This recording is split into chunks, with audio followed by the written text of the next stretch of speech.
Is there something missing here?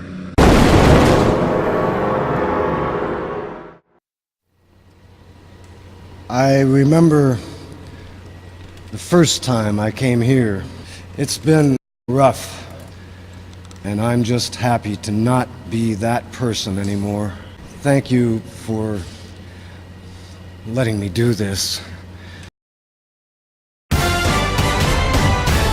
Rudolph is getting some help guiding Santa in his sleigh this Christmas. NORAD, the North American Aerospace Defense Command, is gearing up for its annual Santa tracking mission. This year it has more of a military feel to it. Let's go back to our Pentagon correspondent, Barbara Starr. She's joining us. So, Barbara, what a difference a year makes. What's going on this year?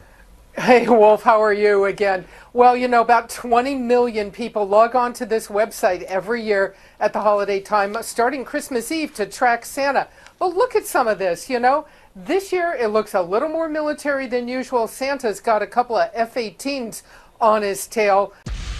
This will be a test flight for Santa Claus, call sign Big Red 1. We will now conduct our comms check. Sir, Intel can confirm that Jack Frost and the Abominable Snowman will not be a threat during the test flight. Sir, this is Cyber. Our anti-Grinch firewall is up and we will continue to monitor for threats. Santa is most definitely not a threat.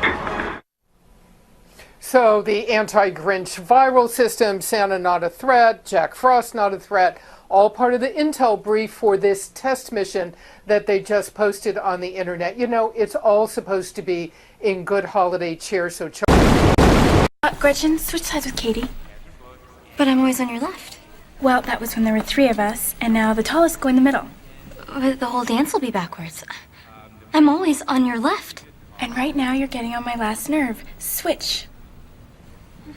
And finally, please welcome to the stage Santa's helpers doing Jingle Bell Rock.